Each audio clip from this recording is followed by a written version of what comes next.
Hello. As you can see, I'm coming today from the social hall. There's a new floor. Very exciting. The children were so excited as they came into the place for the first time to have lunch.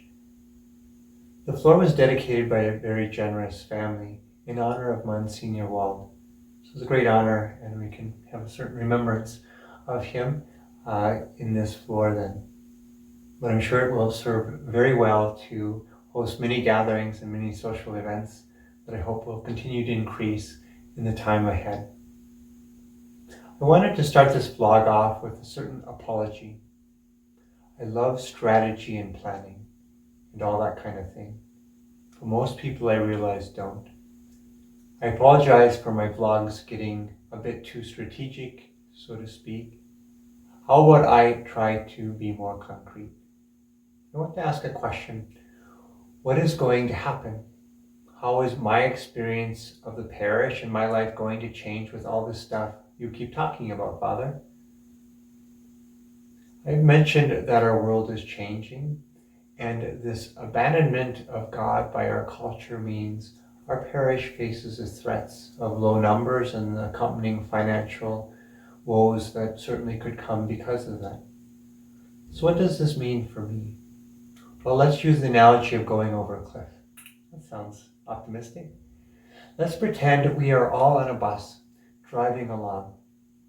Not much changes prior to going over the cliff. Once over the cliff, well, I guess we get a joyride for a while, and then likely it doesn't end well. My desire is to build up momentum and to build a ramp with you so that we can jump over these challenges and land safely on the other side. I actually think it will be a great adventure. Building this ramp means the response I've spoken of, and really the only answer that can even exist, and that is for each of us to engage in retaining and growing our parish. We face a most formidable obstacle. We are usually very conscious of what we get from the church and in how the church serves us, but this fundamentally is contradictory to the nature of the church. We are called to love God and our neighbor. Love is an outward momentum of giving ourselves and is not focused on what we receive. But for this to be fixed, you must first be loved. I hence lay out to you my plan, right? To bring in missionaries as well as shifting my focus to loving you full time. I guess I don't know what I've been doing before, probably office work, but I want to love you full time. I want our missionaries to love you full time. So I promised concrete.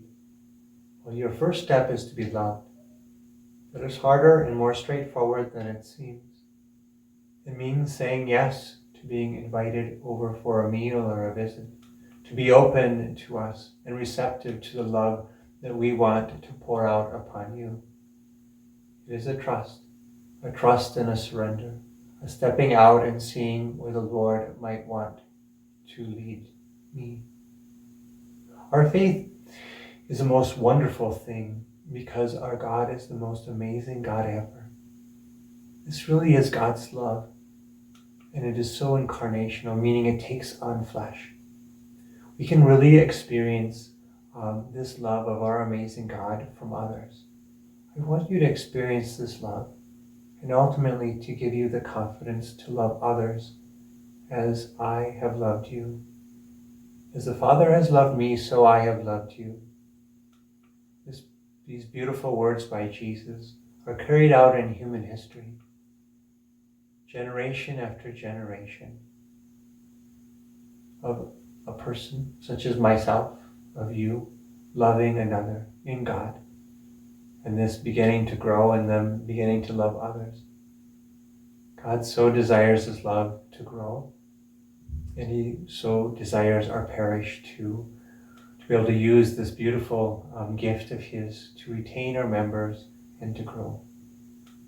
I love you, and I'm quite excited to share and show this love with you in more concrete ways in the years ahead. So look forward to this journey with you. God bless you.